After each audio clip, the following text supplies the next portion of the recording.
Spherical mirror के पिछले lecture में मैंने आप लोगों को कुछ होमवर्क दिया था और शायद आपको ध्यान होगा, तो ये 3 क्वेश्चन मैंने आपको करने के लिए दिया था जो मिरर फॉर्मूला से रिलेटेड था।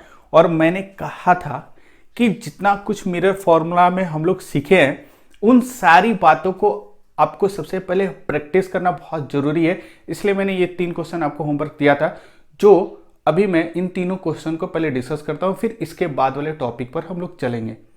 तो चलिए देखते हैं पहला क्वेश्चन जो है इसको कैसे बनाएंगे। तो मैंने आपको पिछले दिन 2 क्वेश्चन डिस्कस किया था और उसमें मैंने आपको कुछ स्टेप्स बताए थे कि कैसे हम लोग मिरर फॉर्मूला से रिलेटेड सम्स को प्रोसीड करेंगे। तो शायद आपको याद होगा कि पहला स्टेप मैंने ये बताया था कि जब भी इस तरह के सम्स को आपको डील करना होगा, सबसे पहले जो क्वेश्चन गिवन है उसका एक रफ स्केच, एक रफ डायग्राम बनाना बहुत जरूरी होता है। ये पहला स्टेप होता है। तो अगर पहले क्वेश्चन में बात करूं तो इसमें ये दिया हुआ है कि a convex mirror of focal length 20 cm produces a virtual image 5 cm behind the mirror. Calculate the object distance. ठीक है, जो भी कैलकुलेट करना है हम इस पर अभी फोकस नहीं करेंगे। सबसे पहले जो कुछ भी दिया गया है पहले उसको रे डायग्राम के थ्रू समझने की कोशिश करेंगे। एग्जैक्ट रे डायग्राम की जरूरत नहीं है, एक रफ स्केच बनाएंगे। ठीक है, तो आप देख सकते हो सबसे पहले हम लोग क्या करेंगे, कॉन्वेक्स मिरर को ड्रॉ करते हैं। तो कॉन्वेक्स मिरर हम लोगों का कुछ इस तरह आएगा। और शायद मैंने आपको बताया था कि जब भी हम लोग मिरर बनाते हैं तो ऑलवेज हम लोग कोशिश ये करते हैं कि जो उसका रिफ्लेक्टिंग सरफेस है वो लेफ्ट की तरफ होना चाहिए। ठीक है, तो इस तरह का एक कॉन्वेक्स मिरर हम लोग बना लेते हैं। ठीक है, और ये जो कॉन्वेक्स मिरर है इसका जो भी रिफ्लेक्टिंग सरफेस होगा वो लेफ्ट की तरफ होगा। ये कन्वेक्स मिरर ऐसे हम लोग बना लिए। ठीक है, इतना एग्जैक्ट बनाने की जरूरत नहीं है क्योंकि जब भी आप सम से डील करोगे तो आप कोई भी एक रफ स्केच बना सकते हो। ठीक है, मैं यहाँ थोड़ा सा दिखने में अच्छा लगे इसलिए मैंने इतना टाइम ले रहा है इस स्फेरिकल मिरर को बनाने के लिए। ठीक है, लेकिन आप कोई भी एक रफ स्केच बना सकते हो। ठीक है, नेक्स्ट इसके बाद क्या करोगे, क्या क्या गिवन है वो हम लोग देखते हैं। ठीक है, इसमें दिया हुआ है कि इस कन्वेक्स मिरर का जो फोकस है या फोकल लेंथ गिवन है, तो इस कन्वेक्स मिरर का ये सेंटर ऑफ कर्वेचर कहीं होगा, इसका फोकस यहां कहीं होगा एकदम एग्जैक्ट मिडिल में, सेंटर ऑफ कर्वेचर और पोल के बीच में। और ये वाला डिस्टेंस हम लोगों को गिवन है, यहां से लेकर यहां तक का डिस्टेंस गिवन है। ये कितना गिवन है, 20 सेंटीमीटर ये डिस्टेंस गिवन है। और क्या गिवन है, करा कि प्रोड्यूसेस अ वर्चुअल इमेज। और ये वर्चुअल इमेज की मैं बात करूं तो आपको शायद अच्छी तरह पता है कि कॉन्वेक्स मिरर के सामने जब भी रियल ऑब्जेक्ट हम लोग प्लेस करते हैं तो उस रियल ऑब्जेक्ट का इमेज हमेशा आपका पोल और फोकस के बीच में बनता है। और कैसा बनता है, वर्चुअल इमेज बनता है। तो ये इमेज का लोकेशन है। तो अगर इमेज के लोकेशन की अगर मैं बात करूं तो यहां पर कह रहा है कि एक वर्चुअल इमेज बन रहा है। दैट मींस इमेज ऑलवेज पोल और क्या होगा, फोकस के बीच में लाई करेगा। ठीक है, और ये जो डिस्टेंस होगा, ये डिस्टेंस गिवन है, कितना गिवन है, 5 सेंटीमीटर। और देखो रे डायग्राम अगर हमको याद है तो बहुत सारी बातें हमको पहले से ही पता चल जाएगी कि ये सिचुएशन सही है कि गलत है। क्योंकि देखो हमेशा कि कॉन्वेक्स मिरर के केस में जब वर्चुअल इमेज बनता है तो डेफिनेटली जो ऑब्जेक्ट होगा वो रियल ऑब्जेक्ट होगा, फिजिकल ऑब्जेक्ट होगा इन front of the convex mirror, और उसका इमेज हमेशा पोल और फोकस के बीच में बनता है। तो हम लोग देख सकते हैं ये पोल और फोकस के बीच में एक इमेज बन रहा है। तो ये डिस्टेंस ऑलवेज 20 से कम होगा, है भाई। खैर इतना भी नहीं सोचना, जो गिवन है आप उसको एक बार ड्रॉ कर दो। इसके बाद ये स्टेप 1 हम लोग का कंप्लीट हो गया। इसके बाद हम लोग क्या करेंगे कि ये पता करने की कोशिश करेंगे कि identify exactly what is given in the problem, कि उस प्रॉब्लम में क्या मतलब गिवन है उसको हम लोग पहले आइडेंटिफाई किए थे। ये पहला स्टेप था। सेकेंड स्टेप क्या है कि जैसे आइडेंटिफाई कर लिए, इसके बाद हमको करना क्या है कि जो पूछा है उस पर फोकस करना है। क्या पूछा है, पूछा कैलकुलेट द ऑब्जेक्ट डिस्टेंस। तो ऑब्जेक्ट डिस्टेंस निकालना है। तो सिंपल सी बात है, सबसे पहले क्या करोगे कि ऑब्जेक्ट डिस्टेंस निकालने से पहले स्टेप 2 हम लोग का क्या था कि मैंने आपको बताया था कि एक लिस्ट बनाते हैं। और किसका लिस्ट बनाएंगे कि जो कुछ भी गिवन है उसका एक लिस्ट बनाएंगे विथ साइन कन्वेंशन। ठीक है, और साइन कन्वेंशन के लिए हम लोग क्या करते हैं कि पोल को ओरिजिन मानते हुए एक्स एक्सिस और वाई एक्सिस बना देते हैं। तो ये तो वाई एक्सिस ऑलवेज ऊपर की तरफ होगा, एक्स किधर होगा, या तो इधर हो सकता है या इधर हो सकता है, वो डिपेंड करता है direction of incident ray of light. तो इन दिस केस अगर इंसिडेंट रे ऑफ लाइट को देखें तो वो कुछ इस तरह चल के आएगा। तो यहां से एक्स एक्सिस इस तरफ, कुछ पॉजिटिव एक्स एक्सिस इस तरफ होगा। ठीक है, नेक्स्ट इसके बाद हम लोग क्या करेंगे, इसके बाद जो कुछ भी दिया है उसका लिस्ट हम लोग बनाते हैं। तो लिस्ट क्या क्या दिया है, ठीक है, तो ये आप देख सकते हो कि यहां पर यू नहीं गिवन है, यू गिवन नहीं है, यू का मतलब ऑब्जेक्ट कहां पर है ये दिया हुआ नहीं है और ये पूछा है। नेक्स्ट वी हम लोगों को गिवन है कि वर्चुअल इमेज कहां फॉर्म हो रहा, पोल से और फोकस के बीच में यहां पर फॉर्म हो रहा और ये 5 सेंटीमीटर के डिस्टेंस पर, ठीक है। तो हम लोग क्या लिखेंगे, v 5 सेंटीमीटर होगा, बट इस v के साथ हमको क्या करना होगा, साइन के साथ इसको लिखना होगा, क्योंकि जो भी हम लोगों को गिवन है, जो पैरामीटर उस क्वेश्चन में गिवन है, उस क्वेश्चन से सारे पैरामीटर को लिखते समय ऑलवेज हम लोग इस बात का ध्यान रखेंगे कि जो कोऑर्डिनेट एक्सिस हम ड्रॉ कर रहे हैं अकॉर्डिंग टू दिस हम लोगों को साइन कन्वेंशन लेना होगा, तो इसको प्लस और माइनस के साथ लिखना होगा। तो आप सोच के बताओ यहां पर +5 लेंगे या -5। तो मैंने आपको बताया था कि ओरिजिन की इस तरफ कुछ भी डिस्टेंस अगर होगा, that distance can be considered as a positive distance, क्योंकि ये पॉजिटिव एक्स की तरफ है, और इस तरफ कोई भी डिस्टेंस होगा वो क्या होगा, नेगेटिव होगा according to this coordinate axis. तो हम लोग क्या करेंगे, यहां पर +5 सेंटीमीटर लिख दिया। नेक्स्ट इसके बाद क्या करोगे, इसके बाद हम देखते हैं फोकल लेंथ गिवन एफ। तो एफ कितना होगा, एफ गिवन हम लोग का 20 सेंटीमीटर, बट हम लोग को ध्यान क्या रखना है कि ये जो 20 होगा +20 सेंटीमीटर होगा या माइनस, तो ये डिपेंड करता है कि जो फोकल लेंथ है वो ओरिजिन के इस तरफ है या इस तरफ है। तो फोकस इस तरफ है, तो जो डिस्टेंस ये है फोकल लेंथ वो राइट साइड ऑफ ओरिजिन है या पोल है, तो उसको क्या ले लेंगे हम लोग, +20 सेंटीमीटर। इस कन्वेंशन का हम लोग बहुत ज्यादा ध्यान रखेंगे, ठीक है। नेक्स्ट इसके बाद हम लोग क्या करेंगे, ये क्वेश्चन नंबर 1 को सॉल्व कर रहे थे, इसके बाद हम लोग फॉर्मूला अब हम लोग फॉर्मूला यूज करेंगे फ्रॉम मिरर फॉर्मूला, ठीक है। इसके बाद क्या करोगे, 1/v + 1/u equals to 1/f, और यहां पर वैल्यू पुट करेंगे तो 1/v तो ये 5 हो जाएगा, प्लस 1/u। u बहुत लोग कहते क्या है कि सर क्या u यहां पर -u लिख सकते हैं, क्योंकि हम लोग को पता है कि अगर वर्चुअल इमेज यहां बनेगा तो ये डेफिनेटली हम लोगों को पता है कि जो ऑब्जेक्ट होगा इन फ्रंट ऑफ द मिरर होगा, और in front of the mirror होगा तो इस तरफ होगा, दैट मींस लेफ्ट होगा, तो इसको -u ले सकते हैं।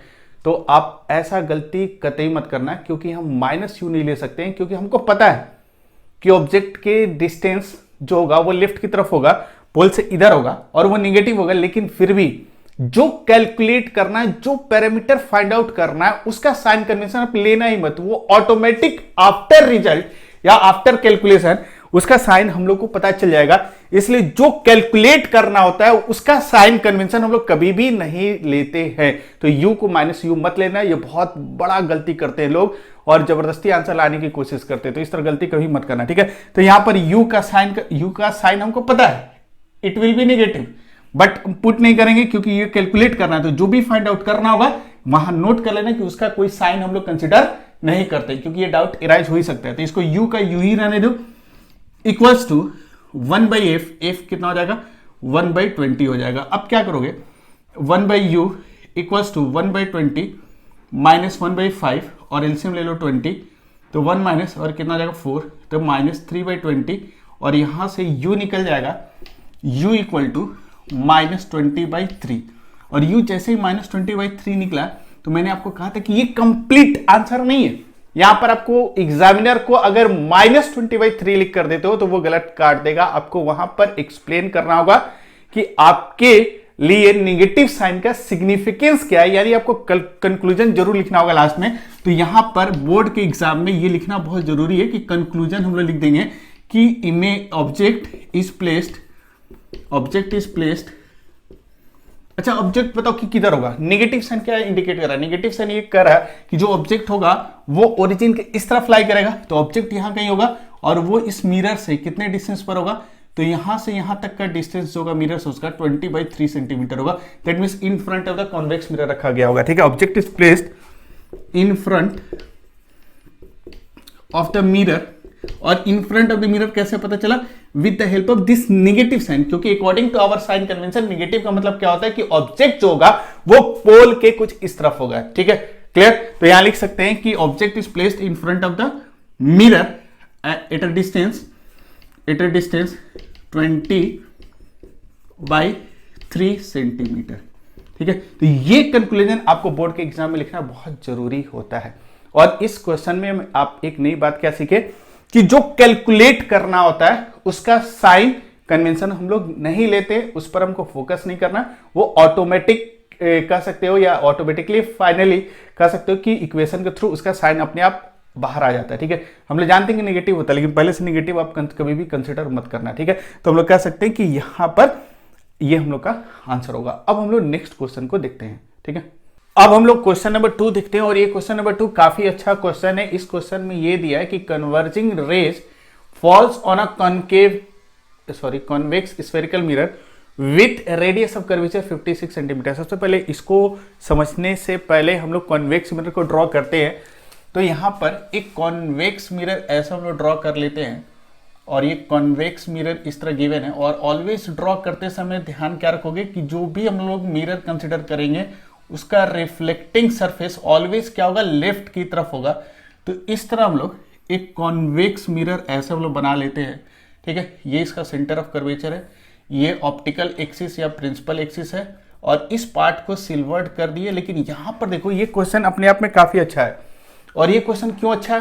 क्योंकि इसमें आपको रियल ऑब्जेक्ट गिवन नहीं है, यहां पर रेज ऑफ लाइट के टर्म में सारा इंफॉर्मेशन आपको गिवन है, और यहां से आपको पता करना है कि उसका इंटरसेक्शन पॉइंट जो होगा, जो कन्वर्जिंग रेज ऑफ लाइट आ रहा था इस मिरर पर, वो कहां पर होगा वो पूछा। जैसे आप देखो यहां पर दिया है कि converging rays falls on a convex spherical mirror with radius of curvature 56 centimetre. जो गिवन है, पहले हम लोग क्या करेंगे, उसका एक लिस्ट बनाते हैं या यहां पर प्लॉट करने की कोशिश करते हैं। तो ये सेंटर ऑफ कर्वेचर है, ये कह सकते हो फोकस है, और ये कह सकते हो पोल है। और converging rays falls on a convex spherical mirror with a radius of curvature this, that means radius of curvature given है। तो फोकस कहां होगा? फोकस हमको पता है कि इसका हाफ होगा। तो ऐसा हम लोग कह सकते हैं कि ये वाला जो डिस्टेंस है यहां से यहां तक, ये 28 सेंटीमीटर हम लोगों को गिवन है। क्योंकि अगर सेंटर ऑफ कर्वेचर 56 सेंटीमीटर है, तो वी नो दैट कि फोकल लेंथ कितना होता है, r/2 होता है। तो r/2 मतलब वो डिस्टेंस कितना हो गया, सिंपल कह सकते हो 28 सेंटीमीटर हो गया। ठीक है, नेक्स्ट इसके बाद क्या गिवन है, so that the reflected rays converge on the principal axis of the mirror. करा कि जो कन्वर्जिंग रेज ऑफ लाइट है, पहले उसको ड्रॉ करने की कोशिश करते हैं, क्योंकि जब तक ड्रॉ नहीं करोगे, पहला स्टेप क्या था कि जो सिचुएशन गिवन है, पहले उसको हम लोग उसका एक रफ डायग्राम बनाते हैं। तो आप देख सकते हो कन्वर्जिंग रेज ऑफ लाइट इस पर इंसिडेंट कराना है, क्योंकि ऑब्जेक्ट गिवन नहीं है। लेकिन यहां पर देखिए कि कन्वर्जिंग रेज ऑफ लाइट, ठीक है, falls on a convex spherical mirror. ठीक है, दैट मींस कन्वर्जिंग कैसा होगा, तो इसमें डायग्राम हम लोग कुछ ऐसे ले लेते हैं। सपोज करो कि ये कन्वर्जिंग रेज ऑफ लाइट एक ऐसे आया, और एक कन्वर्जिंग रेज ऑफ लाइट ऐसे कुछ हम लोग ले लेते हैं, यहां पर ऐसे इंसिडेंट हुआ, सेम सिमेट्रिकली ऐसे ले लिए।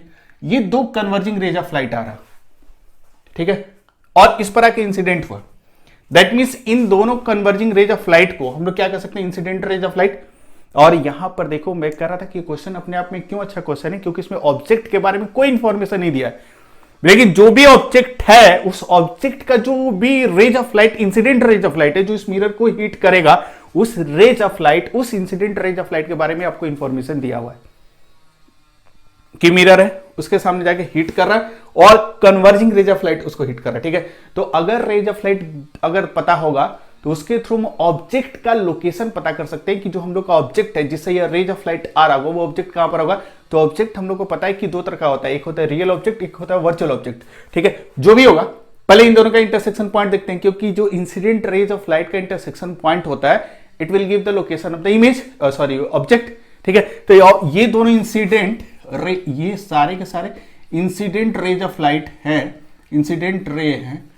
तो ये दोनों का इंटरसेक्शन पॉइंट कहां होगा, इसको पीछे प्रोड्यूस कर दिए और इसको भी पीछे प्रोड्यूस कर दिए। एग्जैक्टली ये थोड़ा सा इधर कहीं हिट करेगा, क्योंकि सिमेट्रिकली ऐसे आना चाहिए, तो यहां कहीं आके दोनों इंटरसेक्ट करेगा। ठीक है, तो ये जो लोकेशन है, ये ऑब्जेक्ट का लोकेशन है, और ये जो हम लोग का ऑब्जेक्ट है, इस तरह का ऑब्जेक्ट को हम लोग वर्चुअल ऑब्जेक्ट कहेंगे। क्यों वर्चुअल ऑब्जेक्ट कहेंगे, क्योंकि actually incident rays of light actually cut नहीं कर रहा, रियली कट नहीं कर रहा, they appears to converge at this location. ये दो इंसिडेंट रेज ऑफ लाइट है, this two rays of light are appears to converge at this location, और रियली कट नहीं कर रहा, इसलिए ये जो ऑब्जेक्ट का लोकेशन मिल रहा है, इस तरह के ऑब्जेक्ट को हम लोग वर्चुअल ऑब्जेक्ट कहते हैं।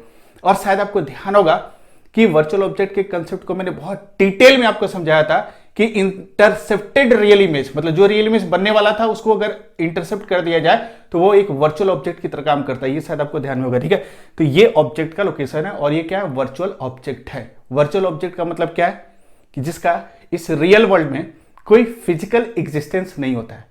ठीक है, ये ध्यान रखना, इसके पास कोई मास नहीं होगा। ठीक है, इसके बाद ये ऑब्जेक्ट के बारे में हमको पता चल गया क्योंकि इंसिडेंट रेज ऑफ लाइट के बारे में दिया था। नेक्स्ट इसके बाद क्या बोला है, इसके बाद क्या रहा है कि so that the reflected rays converge on the principal axis of the mirror. कह रहा है कि जो रिफ्लेक्टेड रेज ऑफ लाइट है वो आफ्टर, मतलब कह सकते हो कि जो आफ्टर रिफ्लेक्शन जो भी रिफ्लेक्टेड रेज ऑफ लाइट मिलेगा, मतलब इसके थ्रू और इसके through, after reflection they converge on the principal axis. ठीक है, तो एक्चुअली क्या होगा कि ये जो रेज ऑफ लाइट है आफ्टर रिफ्लेक्शन कन्वर्ज कैसा होगा, रिफ्लेक्शन के बाद ऐसे नहीं जाएगा, रिफ्लेक्शन के बाद अगर दोनों ऐसे जाता है, ये इंफॉर्मेशन नहीं दिया, ऐसे जाता मतलब डाइवर्स कर रहा है, इसको कट ही नहीं करेगा, लेकिन रिफ्लेक्शन के बाद एक्चुअली कन्वर्ज करा, तो आफ्टर रिफ्लेक्शन ये रे ऑफ लाइट कुछ ऐसे जाएगा एंड आफ्टर रिफ्लेक्शन या रे ऑफ लाइट कुछ ऐसे जाएगा, और ये दोनों जहां कट करेगा ये लोकेशन किसका देगा, इमेज का लोकेशन देगा। मतलब ये वर्चुअल ऑब्जेक्ट और ये कौन सा है, रियल इमेज। ठीक है, जो भी है ये इमेज क्या, इस तरह की इमेज को क्या बोलेंगे, रियल इमेज। और रियल इमेज को मैंने आपको बताया था कि एग्जैक्टली इसको स्क्रीन पर कास्ट किया जा सकता है। खैर ये हम लोग किसका लोकेशन देख लिए, इमेज का, क्योंकि देखो क्या कर रहा है कि after reflection rays of light converse कर रहा है, reflected rays of light converse कर रहा है, तो आफ्टर रिफ्लेक्शन कुछ ऐसा ही क्या होगा। यहां हमको एग्जैक्ट रे डायग्राम नहीं बनाना, अब यहां से नॉर्मल ड्रॉ नहीं करना है कि कितने एंगल से इंसिडेंट हुआ है, क्योंकि जो इंफॉर्मेशन दिया है अकॉर्डिंग टू दैट इंफॉर्मेशन हम लोग उस डायग्राम को ड्रॉ कर लेंगे भाई। तो हमको ना ऑब्जेक्ट का लोकेशन दिया ना इमेज का लोकेशन दिया, लेकिन वो जो रेज ऑफ लाइट है, इंसिडेंट रेज ऑफ लाइट और रिफ्लेक्टेड रेज ऑफ लाइट, उनके बारे में सब कुछ इंफॉर्मेशन दिया। और मैंने आपको बताया भी था, थर्ड लेक्चर आपको शायद स्फेरिकल मिरर का याद होगा, उसमें मैंने आपको समझाया भी था कि जो ऑब्जेक्ट होता है it is always related to the incident rays of light, और सिंपली कह सकते हो कि intersection point of incident rays of light जो होता है that will give the position of the object. और मैंने आपको बताया भी था कि जो इमेज होता है, चाहे वो रियल हो चाहे वर्चुअल हो, इट इज रिलेटेड और it is associated with the, कह सकते हो, रिफ्लेक्टेड रेज ऑफ लाइट। तो यहां पर हम लोगों को इंसिडेंट रेज ऑफ लाइट और रिफ्लेक्टेड रेज ऑफ लाइट के पैटर्न के बारे में दिया था, and according to that pattern we can locate या we have located the position of the object and position of the image। जो पैटर्न दिया था उस पैटर्न के आधार पर हम लोगों ने ऑब्जेक्ट और इमेज के पोजीशन को लोकेट कर दिए है। ठीक है, क्लियर। तो ये देखो, ये डायग्राम अगर आप नहीं बनाते तो ये सम्स बनता ही नहीं। इसीलिए मैंने आपको कहा कि स्फेरिकल मिरर का कोई भी सम्स हो या ज्योमेट्रिकल ऑप्टिक्स का कोई भी सम्स हो, तो ज्योमेट्री का इन्वॉल्वमेंट होता है, वहां बहुत सारे फंडामेंटल कंसेप्ट की जरूरत पड़ती है। इसीलिए आप हमेशा जब भी सम्स को बनाओगे तो उसका एक रफ डायग्राम बनाना बहुत जरूरी होता है। देन आफ्टर अब हम लोग स्टेप 2 पर आएंगे, और स्टेप 2 क्या कर रहा है, अच्छा इसके बारे में कुछ दिया हुआ है, देखो इसके बारे में दिया कि 20 सेंटीमीटर पर इंटरसेक्ट कर रहा है। 20 सेंटीमीटर मतलब कि जो the distance from the intersection of the reflected rays to the mirror is 20 centimetre. To the mirror कर रहा है मतलब वो इनडायरेक्टली कर रहा है कि मिरर के पोल से जो रिफ्लेक्ट, ये दोनों रेज ऑफ लाइट क्या है, ये रिफ्लेक्टेड रेज ऑफ लाइट है, और आफ्टर रिफ्लेक्शन रिफ्लेक्टेड रेज ऐसे है, ये जहां कट कर रहा है ये डिस्टेंस दिया हुआ है मिरर से, दैट मीन्स कहां से दिया है, पोल से ये डिस्टेंस गिवन है, और ये डिस्टेंस कितना है 20 सेंटीमीटर। क्लियर, ये गिवन है। अब आपसे पूछा है कि find the intersection point of the rays without mirror.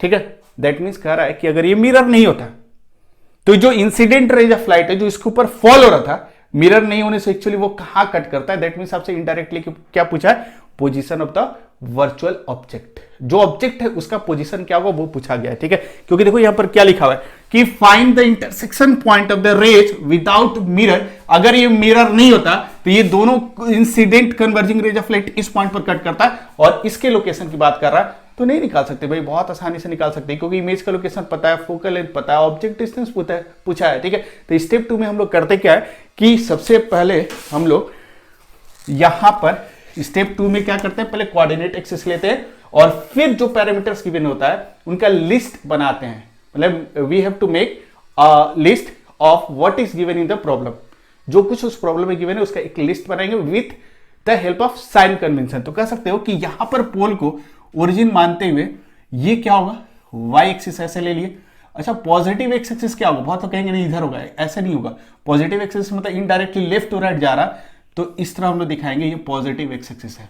Y axis और एक्स एक्सिस ले लिए, क्योंकि positive X axis always in the direction of incident ray of light होता है, तो आप ये मत ले लेना ऐसे ले लेना, मतलब एक्चुअली आपको इंडिकेट करा कि लेफ्ट से राइट आ रहा है, तो ये जो पॉजिटिव एक्स एक्सिस होगा it is directed from left to right. Next इसके बाद क्या करेंगे, इसका जो जो पैरामीटर गिवन है उसका लिस्ट बनाते हैं। क्या क्या गिवन है, यू गिवन है क्या, जल्दी बताओ। यू गिवन नहीं है, ये तो हमको दिया ही नहीं है, और यही पूछा भी है, जो भी वर्चुअल ऑब्जेक्ट का लोकेशन है वो पूछा है, यू गिवन नहीं है। क्या वी गिवन है, तो हम लोग कहेंगे वी गिवन है। कैसे गिवन है, इमेज का लोकेशन गिवन है, कितना डिस्टेंस दिया है 20 सेंटीमीटर। बार बार करें कि हमेशा डायग्राम एकदम एग्जैक्ट सही बनाओगे, तब आपको विजुअल फील आएगा और प्रॉब्लम्स बनाने में कहीं भी गलती नहीं होगी। ठीक है, तो यू नहीं पता है, ठीक है, यहां से यहां तक का डिस्टेंस यू है, वी गिवन है 20 गिवन है, बट ये जो 20 सेंटीमीटर होगा ये प्लस होगा या माइनस होगा, उसके साइन के साथ लिखना जरूरी है। तो जो साइन कन्वेंशन हम लोग यूज कर रहे हैं, according to that sign convention this distance is lie, कह सकते हो to the left of the origin, origin के लेफ्ट तरफ इधर लाई कर रहा है।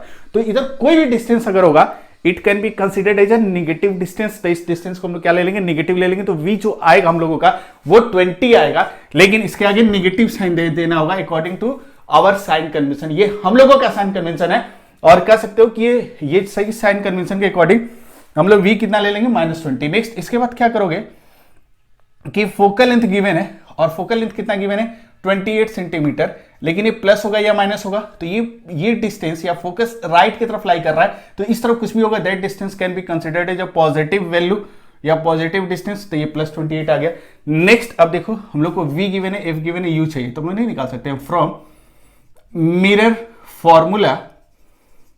फॉर्मूला हम लोग क्या यूज करेंगे, 1/v + 1/u = 1/f। ठीक है, नेक्स्ट इसके बाद क्या करेंगे, 1/v, v की जगह -20 + 1/u।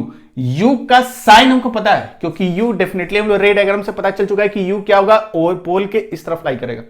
बट u का कोई साइन हम लोग नहीं लेते हैं, क्योंकि जो फाइंड आउट करना होता है उसके साथ कभी भी साइन आप मत लेना, वो एज इट इज जैसे है u है तो u रहने देना, जो पता करना है उसको वैसे ही रहने देना है। ठीक है, तो u को 1/u रहने दिए, और यहां से 1/f, f कितना हो जाएगा 28, और यहां से कैलकुलेट करोगे तो 1/u = 1/28 + 1/20, और फिर इसका अगर एलसीएम आप लेते हो, ठीक है, अगर आप इसका एलसीएम लेते हो तो इसका एलसीएम कितना आ जाएगा, अगर आप ध्यान से देखोगे तो 1/28 प्लस कितना हो गया 1/20, जो भी आएगा ये कह सकते हो।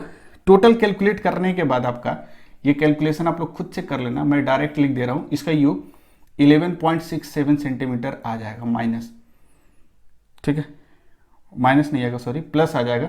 तो u जो आएगा इतना आएगा, एक बार आप लोग चेक कर लेना, क्योंकि मैं ऑलरेडी पहले से कैलकुलेट कर लिया था मैंने।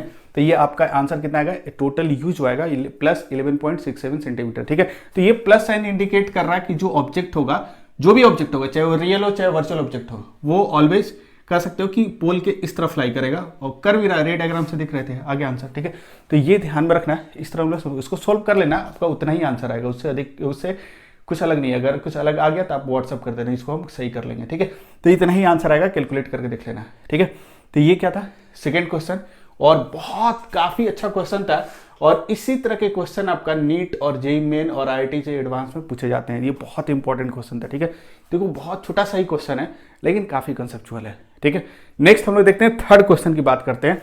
और थर्ड क्वेश्चन में अगर आप देखो, इसमें पूछा है find the largest distance of the image of a real object from a convex mirror of focal length 20 centimetre, of focal length 20 centimetre. इस क्वेश्चन का मतलब क्या कह रहा है कि लार्जेस्ट डिस्टेंस क्या होगा, ठीक है, किसका, ऑफ द इमेज का लार्जेस्ट डिस्टेंस, लेकिन कंडीशन क्या लिया हुआ है, लिया कि जो भी हम लोग मिरर लेंगे वो कौन सा होगा, कॉन्वेक्स होगा। तो कहने का मतलब क्या है कि इसमें ये पूछा गया कि एक कॉन्वेक्स मिरर ले लेते हैं, और कॉन्वेक्स मिरर का रिफ्लेक्टिंग सरफेस हम लोग लेफ्ट की तरफ ले लेते हैं, और कह रहे हैं कि इसका फोकल लेंथ गिवन है, ये इसका सेंटर, ये इसका फोकस, और ये वाला जो डिस्टेंस है ये 20 सेंटीमीटर है। कह रहा है कि find the largest distance of the image, कह रहे हैं कि इमेज का लार्जेस्ट डिस्टेंस क्या होगा, किसके लिए, फॉर अ रियल ऑब्जेक्ट। आपको पता है कि रियल ऑब्जेक्ट ऑलवेज किधर होगा, रियल ऑब्जेक्ट को हम लोग लेफ्ट की तरफ रखते हैं। ठीक है, तो रियल ऑब्जेक्ट यहां रखते हैं हम लोग, ये लेफ्ट की तरफ रखते हैं। वर्चुअल ऑब्जेक्ट कॉन्वेक्स मिरर के केस में क्या होता है, उस तरफ आता है, कभी भी इधर नहीं होगा, जब भी होगा तो उस तरफ होगा। लेकिन रियल ऑब्जेक्ट ऑलवेज क्या होगा, लेफ्ट की तरफ होगा। बिहाइंड द मिरर कभी नहीं हो सकता। Real object in case of convex mirror behind the mirror नहीं हो सकता, जब भी होगा इन फ्रंट ऑफ द मिरर होगा। और आपसे पूछा क्या है, सही से क्वेश्चन थोड़ा समझना, एक लाइन का क्वेश्चन है लेकिन काफी सोचने वाला क्वेश्चन है। कह रहा है कि इसके सामने जो रियल ऑब्जेक्ट कहां रखें कि जो इसका इमेज बनेगा वो मैक्सिमम डिस्टेंस पर बनेगा, ठीक है, मैक्सिमम डिस्टेंस पर होना चाहिए। तो आपको पता है कि in case of convex mirror अगर ऑब्जेक्ट इंफिनिटी पर है, ऑब्जेक्ट इंफिनिटी पर है तो उसका इमेज कहां बनेगा, फोकस पर, इमेज यहां बनेगा। दो लोकेशन हम लोग लिए थे। रे डायग्राम देखो आपको कितना हेल्प कर रहा है। रे डायग्राम में बहुत लोग क्या होता है ना, स्किप कर जाते हैं, सोचते हैं बहुत इंटेलिजेंट है, ये 9-10 में पढ़ा हुआ हम छोड़ देते हैं। लेकिन 11-12 में रे डायग्राम आपके लिए बहुत इंपॉर्टेंट है, क्योंकि देखो रे डायग्राम का कंसेप्ट क्लियर नहीं हुआ तो इस सम्स को नहीं बना सकते हो। तो रे डायग्राम के अकॉर्डिंग हमको पता है कि इस कन्वेक्स मिरर के केस में रियल ऑब्जेक्ट का मतलब जिसका इस यूनिवर्स में फिजिकल एग्जिस्टेंस है, जिसके पास कुछ मास होगा, उस तरह के ऑब्जेक्ट में रियल ऑब्जेक्ट कहते हैं, ठीक है। तो जो रियल ऑब्जेक्ट है अगर इन्फिनिटी पर होगा तो उसका इमेज फोकस पर बनता है। और दूसरा लोकेशन लिए थे कि अगर ऑब्जेक्ट कहां पर होगा, इन फ्रंट ऑफ द मिरर होगा, अगर इन फ्रंट ऑफ द मिरर होगा तो उसका इमेज हमेशा पोल और फोकस के बीच में बनता है। ये ओ डैश ले लिए, दो ही लोकेशन लिए थे। इसका मतलब हम लोग कह सकते हैं कि हमसे पूछा क्या है कि कौन सा ऐसा लोकेशन है रियल ऑब्जेक्ट का जिसके लिए इमेज क्या होगा, वो मैक्सिमम डिस्टेंस पर होगा। तुमको अच्छी तरह से पता है कि इमेज मैक्सिमम कहां तक बन सकता है, रियल ऑब्जेक्ट अगर होगा तो इमेज कहां तक बन सकता है, मैक्सिमम बन सकता है आपका फोकस तक, इसके बाद नहीं बन सकता, इसके पहले बन सकता है। देखो इन्फिनिटी के लिए फोकस पर बन रहा है, लेकिन इन फ्रंट ऑफ द मिरर होगा तो उसका फोकस और इसके बीच में बनेगा, पोल के बीच में, तो ये डिस्टेंस तो कम ही आ रहा है। तो ये डिस्टेंस कह रहा है कि इमेज और पोल के बीच का डिस्टेंस सबसे मैक्सिमम कब होगा, और किसके लिए कह रहा है, उसने मेंशन कर दिया कि रियल ऑब्जेक्ट की बात कर रहे हैं। तो रियल ऑब्जेक्ट का कौन सा पोजीशन लोगे जिससे ये जो इमेज बने वो लार्जेस्ट डिस्टेंस पर हो। तो सिंपल सी बात है, फोकस पर इमेज बनेगा, उससे बाहर तो नहीं जा सकता है, ठीक है। दैट मींस कहने का मतलब क्या है कि find the largest distance of the image. The largest distance of the image क्या हो सकता है फॉर द रियल ऑब्जेक्ट, वो हो सकता है फोकस, हो सकता है फोकस पर बनेगा। Image must be formed on focus, therefore image distance कितना हो जाएगा, पोल और फोकस के बीच का डिस्टेंस फोकल लेंथ के बराबर होगा। और फोकल लेंथ कितना दिया हुआ है, 20 सेंटीमीटर। तो ये क्या हो जाएगा, आंसर क्या हो जाएगा, 20 सेंटीमीटर। हो गया, सिंपल सा क्वेश्चन था। लेकिन देखो क्या है ना कि ज्योमेट्रिकल ऑप्टिक्स के क्वेश्चंस में आपको रे डायग्राम जितने अच्छे तरीके से याद है, वो सम्स आपको बहुत आसानी से पता चलेगा कि उसका आंसर क्या हो सकता है, आप प्रेडिक्ट कर सकते हो, ठीक है। इसलिए ज्योमेट्रिकल ऑप्टिक्स में रे डायग्राम मैंने बहुत डिटेल में आपको समझाया था और उसका काफी इंपॉर्टेंस है, ठीक है। तो ये 3 क्वेश्चन हम लोगों ने देख लिया, ठीक है।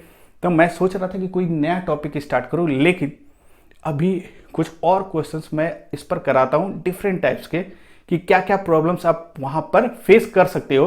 तो उसी तरह के सिलेक्टेड जो बहुत अच्छे अच्छे प्रॉब्लम्स हैं उनको लेकर अभी 3-4 क्वेश्चन और डील करता हूं, उसके बाद किसी नए टॉपिक पर हम लोग चलेंगे, ठीक है। तो अब हम लोग 4th क्वेश्चन देखते हैं इस स्फेरिकल मिरर से रिलेटेड, ठीक है। अब हम लोग नेक्स्ट क्वेश्चन देखते हैं, और नेक्स्ट क्वेश्चन 4th आप देख सकते हो, इसमें यह दिया हुआ है कि a converging beam of light rays is incident on a concave spherical mirror। तो सबसे पहले हम लोग स्फेरिकल मिरर को ड्रॉ करते हैं, तब आगे हम लोग पढ़ेंगे तो अच्छे से क्लियर होगा। तो सबसे पहले हम लोग करेंगे क्या कि एक कॉन्केव मिरर हम लोग बनाएंगे, और कॉन्केव मिरर बनाते से हम लोग को ध्यान क्या रखना है कि उसका रिफ्लेक्टिंग सरफेस ऑलवेज क्या होगा, लेफ्ट की तरफ हम लोगों को लेना है। तो इस तरह एक कॉन्केव मिरर हम लोग बना दिए, और कह रहा है कि इस कॉन्केव मिरर का रिफ्लेक्टिंग सरफेस हम लोग लेफ्ट की तरफ ले लेते हैं। और इसमें यह दिया हुआ है कि इस मिरर पर जो रेज ऑफ लाइट है, ये क्वेश्चन भी देखो पिछले क्वेश्चन की तरह है जो क्वेश्चन नंबर हम लोग 2 किए थे, ठीक है, क्योंकि एग्जैक्टली उसी तरह का है। लेकिन ये भी कह सकते हो कि यहां पर nature of the mirror change है, लेकिन कंसेप्ट काफी उसी से सिमिलर है। और इस तरह के क्वेश्चंस काफी कंसेप्चुअल होते हैं, क्योंकि इसमें आपको ऑब्जेक्ट और इमेज का लोकेशन नहीं देगा डायरेक्ट, इनडायरेक्टली देता है in the terms of incident rays of light और रिफ्लेक्टेड रेज ऑफ लाइट, ठीक है। तो इस चीज को हम लोग को पहले सही से समझना होता है, क्वेश्चन को पढ़कर तभी इस तरह के सम्स को हम लोग बना सकते हैं, ठीक है। तो एक्चुअली देखो, अगर हम लोग कहें कि कन्वर्जिंग बीम ऑफ लाइट इस पर आ रहा है, ठीक है, कन्वर्जिंग बीम ऑफ लाइट, इसका मतलब इस तरह कन्वर्जिंग बीम ऑफ लाइट हम लोग ले लेते हैं, एक ऐसे ले लिए, और सिमेट्रिकली एक कन्वर्जिंग बीम ऑफ लाइट हम लोग यहां से कुछ ले लेते हैं, ऐसे ले लेते हैं। तो बीम ऑफ लाइट हमको पूरा का पूरा ड्रॉ नहीं करना, कोई भी दो रे ऑफ लाइट ले ली, ठीक है। तो पहले जो सिचुएशन गिवन है उस सिचुएशन को हम लोग ड्रॉ करते हैं, क्योंकि ऑब्जेक्ट का लोकेशन नहीं दिया है, लेकिन ऑब्जेक्ट से निकलने वाली जो इंसिडेंट रेज ऑफ लाइट है उसके बारे में हम लोगों को बोल दिया है कि जो भी कॉनकेव मिरर हम लोग ले रहे हैं उस कॉनकेव मिरर पर इस तरह का converging rays of light incident हो रहा है, ठीक है। अब देखो क्या कर रहा है कि आफ्टर रिफ्लेक्शन इनका क्या होगा, इसका रेडियस ऑफ कर्वेचर दिया हुआ है, यानी सेंटर ऑफ कर्वेचर और पोल के बीच का डिस्टेंस हमको पता है, हमको मिलनी चाहिए फोकस के बीच का डिस्टेंस, तो फोकस यहां कहीं होगा। तो ये जो पोल और फोकस के बीच का डिस्टेंस होगा वो सी और पी का हाफ होगा। हाफ कितना हो जाएगा, 0.4 मीटर हो जाएगा। ये डिस्टेंस आ जाएगा 0.4 मीटर, ठीक है। और इसको लिख सकते हैं 40 सेंटीमीटर लिख सकते हैं, क्या दिक्कत है, 100 से मल्टीप्लाई कर दो 40 सेंटीमीटर, ठीक है, क्योंकि सेंटीमीटर में कैलकुलेशन काफी आसान होता है, ठीक है। नेक्स्ट इसके बाद कर रहा है कि determine the position of the point on the optical axis of the mirror, कर रहा है कि where the reflected rays of light intersect. इसका मतलब ये कंफर्म है कि rays of light after reflection principal axis को एक्चुअली कहीं ना कहीं कट कर रहा है। ये वही स्टेटमेंट गिवन है कि determine the position of the point on the optical axis of the mirror where the reflected rays intersect if the extension of the incident rays intersect the optical axis 40 cm from the mirror's pole, ठीक है। कहने का मतलब क्या है कि उनका intersection जो भी है, कुछ भी है, मतलब जैसे कह सकते हो कि यहां पर रेज ऑफ लाइट अगर कन्वर्ज कर रहा है तो सबसे पहले देखो यहां पर क्या करेंगे, आफ्टर रिफ्लेक्शन कैसे जाएगा, तो सेंटर ऑफ कर्वेचर से नॉर्मल ऐसे ड्रॉ करते तो कुछ ऐसे आता है, ये दिया मान लो कि ऐसे कुछ ले लेते हैं, ऐसे पास कर गया और ये वाला रे ऑफ लाइट ऐसे पास कर गया, ठीक है। तो ये दोनों रिफ्लेक्टेड रेज ऑफ लाइट यहां कट करेगा और ये इमेज का लोकेशन होगा और ये लोकेशन किसका होगा, ऑब्जेक्ट का, ठीक है। Where the reflected rays intersect if the extension of the incident rays intersect the optical axis at 40 centimetre, ठीक है। ये क्लियर है। आफ्टर रिफ्लेक्शन वो ऑप्टिकल एक्सिस को कहीं ना कहीं कट कर रहा है, मतलब ये जो दोनों रेज ऑफ लाइट है ये एक रिफ्लेक्टेड रेज ऑफ लाइट है, रिफ्लेक्टेड रे, और ये भी हम लोगों का रिफ्लेक्टेड रे है, और ये दोनों यहां कट करेगा तो इमेज का लोकेशन होगा। और कह रहे कि ये जो इंसिडेंट रेज ऑफ लाइट था इसका एक्सटेंशन, मतलब इसको जब प्रोड्यूस कर देंगे पीछे तो जहां कट कर रहा है ये लोकेशन यहां से यहां तक का गिवन है 40 सेंटीमीटर गिवन है, ठीक है, ये गिवन है। देखो ये क्या दिया है, यहां थोड़ा ध्यान से देखना होगा कि incident ray intersect the optical axis 40 centimetre from the mirror's pole, ठीक है। कह रहा है कि if the extension of the incident rays, मतलब जो इंसिडेंट रेज हैं उनके एक्सटेंशंस को बढ़ा दे तो ऑप्टिकल एक्सिस को कहां कट करेगा, 40 सेंटीमीटर के डिस्टेंस पर कट करेगा, ठीक है, मतलब पोल, मिरर के पोल से। ये सारा इंफॉर्मेशन जो हम लोगों का था उसको हम लोगों ने ड्रॉ कर दिया, क्योंकि जब भी इस तरह के सम्स को बनाएंगे सबसे पहले हमको रफ डायग्राम बनाना होगा, मिरर को ड्रॉ करना होगा, जो जो दिया है उसको पहले हम लोग प्लॉट कर देंगे। नेक्स्ट इसके बाद अब इस तरह के सम्स को हम लोग बनाएंगे कैसे, तो इसको बनाने का तरीका क्या होता है, स्टेप 2 सबसे पहले क्या करेंगे हम लोग कि कोऑर्डिनेट एक्सिस बनाएंगे, और बनाने के बाद नेक्स्ट क्या करेंगे हम लोग, बनाने के बाद हम लोग सारे पैरामीटर्स जो गिवन है उसका एक लिस्ट बनाएंगे विथ साइन कन्वेंशन। तो हम लोग क्या करेंगे, इंसिडेंट रेज ऑफ लाइट कैसे आ रहा, जो डायरेक्शन होगा उधर पॉजिटिव एक्स एक्सिस, तो हम लोग पॉजिटिव एक्स एक्सिस का डायरेक्शन कौन सा लेंगे, लेफ्ट टू राइट, क्योंकि ये लेफ्ट टू राइट आ रहा है, ऐसे मत देखना डायरेक्शन, लेफ्ट टू राइट आ रहा, लेफ्ट टू राइट अगर आ रहा तो पॉजिटिव एक्स एक्सिस हम लोग इस तरफ ले लेंगे, पॉजिटिव एक्स एक्सिस इस तरफ ले लिए और यहां से परपेंडिकुलर ड्रॉप कर देते हैं, तो ये क्या हो जाएगा, पॉजिटिव वाई एक्सिस। ये हम लोग का कोऑर्डिनेट सिस्टम। नेक्स्ट इसके बाद अब जो भी पैरामीटर्स हम लोगों को पता है, क्या क्या पता है बताओ, यू की बात करते हैं, यू गिवन है कि नहीं गिवन है, तो यू देखो गिवन है, और ये कितना गिवन है 40 सेंटीमीटर, लेकिन ये प्लस होगा या माइनस होगा, तो according to our sign convention ये वाला जो डिस्टेंस है इस तरफ है, तो ये क्या हो जाएगा प्लस 40 सेंटीमीटर, क्योंकि पोल के राइट एलम पॉजिटिव, उधर जो भी डिस्टेंस है होगा उसको हम लोग पॉजिटिव लेके चलेंगे, ठीक है। नेक्स्ट हम लोग देखते हैं वी गिवन है, वी गिवन ही है, लेकिन फोकल लेंथ गिवन है कितना 40 सेंटीमीटर, लेकिन ये 40 सेंटीमीटर प्लस होगा या माइनस होगा, तो according to our sign convention जो मिरर हम लोग ड्रॉ किया है, according to that sign convention हम लोग कहेंगे कि इस मिरर के इस तरफ लाई कर रहा है फोकस, तो ये जो फोकस है यहां से यहां लाई कर रहा है, लेफ्ट की तरफ लाई कर रहा है, तो ये माइनस हो जाएगा, माइनस 40 सेंटीमीटर। नेक्स्ट इसके बाद हम लोग क्या करेंगे, 1/v plus from mirror formula हम लोग यूज कर देते हैं, फ्रॉम मिरर्स फॉर्मूला क्या लिखेंगे, 1/v plus 1/u equal to 1/f, और यहां से लिख सकते हो 1/v प्लस देखो 1/v, v का साइन पुट नहीं करेंगे, 1/u, u कितना आ जाएगा plus 1/40 equals to 1/f minus 1/40। अब ये कितना हो जाएगा 1/v इक्वल्स टू 1/40 प्लस 1/40 और ये कितना हो जाएगा 2/40।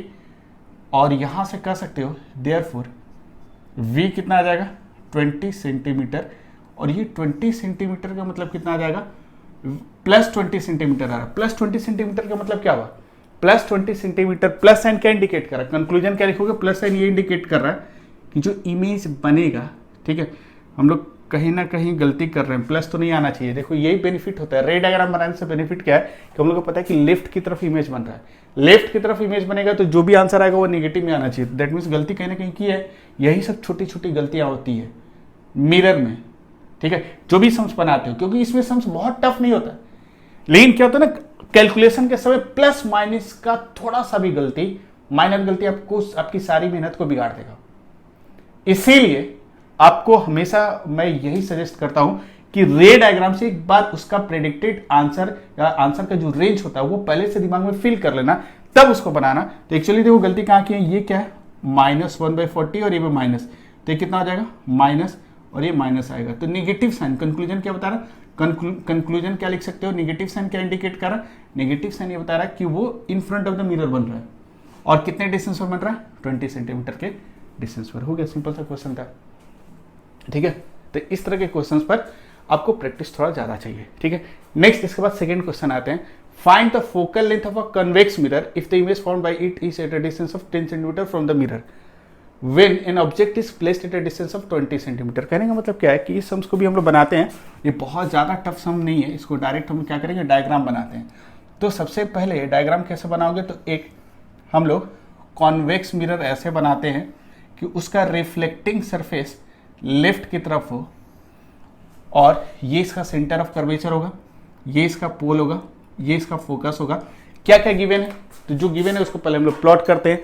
गिवन ये है कि जो इमेज बन रहा है वो पोल से 10 सेंटीमीटर के डिस्टेंस पर, यहां पर पोल से 10 सेंटीमीटर के डिस्टेंस पर, और ऑब्जेक्ट क्या है व्हेन अ रियल ऑब्जेक्ट, ये ध्यान रखना है, यहां लिखना होगा रियल ऑब्जेक्ट, ठीक है। तो रियल ऑब्जेक्ट यहां नहीं दिया रहेगा तो इन्फॉर्मेशन इनकम्प्लीट है, रियल ऑब्जेक्ट यहां कहीं होगा, और ये डिस्टेंस हम लोगों को गिवन है 20 सेंटीमीटर, और पूछा है कि इसका फोकल लेंथ कितना होगा, ठीक है।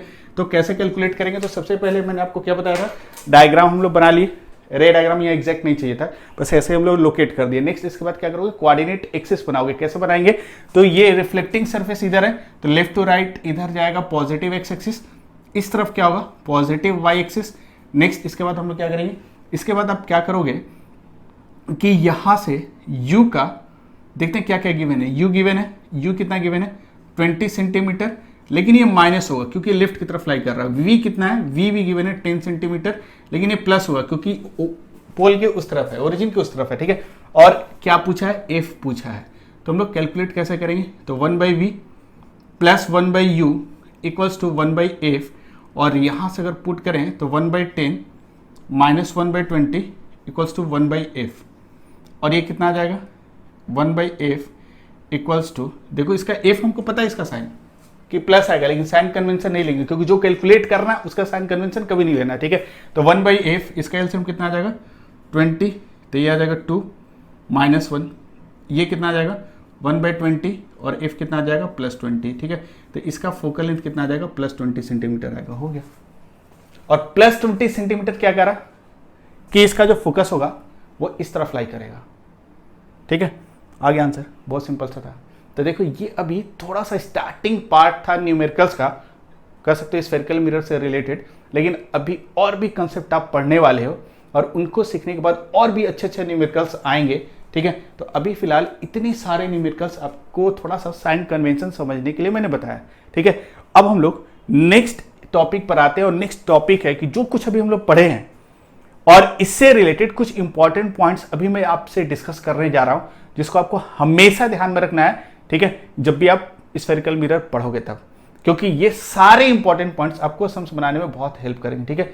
तो अब हम लोग करते क्या है कि नेक्स्ट इसके बाद कुछ इंपॉर्टेंट पॉइंट्स इस स्फेरिकल मिरर के जो फॉर्मूला हम लोग सीखे अभी 1/v plus 1/u equal to कितना है 1/f। इससे रिलेटेड कुछ इंपॉर्टेंट पॉइंट्स हम लोग देखते हैं, ठीक है। तो मिरर फॉर्मूला से रिलेटेड जो इंपॉर्टेंट पॉइंट्स है उसमें सबसे इंपॉर्टेंट पॉइंट पहला जो है उसको हम लोग देखने की कोशिश करते हैं। तो सबसे पहले हम लोग करते क्या है, एक हेडिंग दे देते हैं कि कौन कौन सा इंपॉर्टेंट पॉइंट्स आपको ध्यान में रखना है, ठीक है।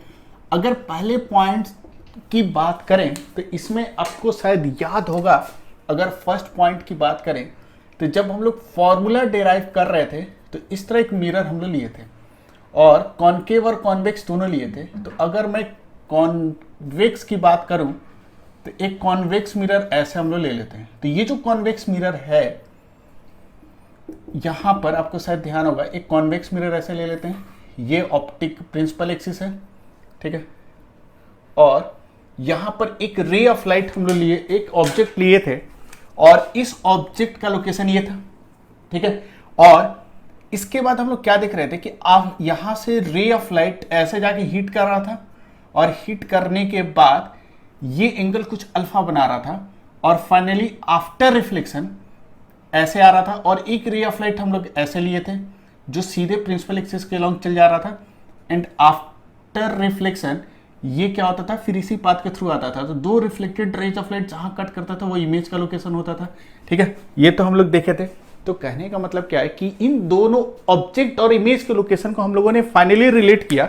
और ये जो रिलेट किया किस फॉर्मूला से हम लोगों ने रिलेट किया, तो रिलेट किया कि 1/v plus 1/u equals to 1/f, ठीक है।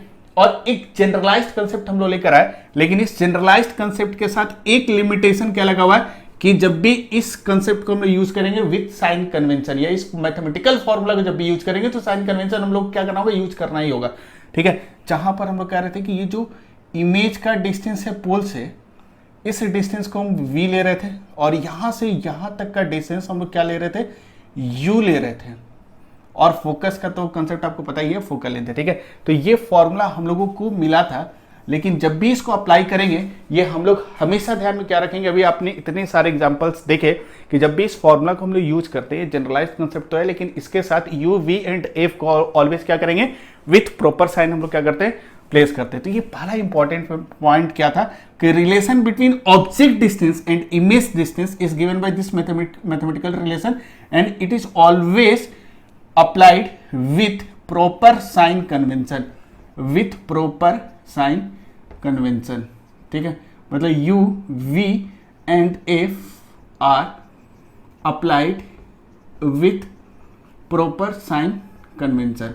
और ये साइन कन्वेंशन कौन सा एडॉप्ट हम लोगों ने किया था, ज्योमेट्रिकल साइन कन्वेंशन हम लोगों ने एडॉप्ट किया था, जिसके थ्रू हम लोग क्या करते थे, u, v और f का साइन हम लोग प्लेस करते हैं, ठीक है। ये तो कोई नई चीज नहीं है। तो ये पहली बात आप ध्यान में रखोगे, ठीक है, कि कोई भी स्फेरिकल मिरर हो, चाहे वो कॉनकेव हो या कॉन्वेक्स हो, in both the cases object distance और इमेज डिस्टेंस को रिलेट करने वाला जो मैथमेटिकल फॉर्मूला है कौन सा है, 1/v plus 1/u equal to 1/f। लेकिन for the application of this formula हम लोग हमेशा ध्यान में क्या रखेंगे कि u, v and f are always placed with proper sign, clear.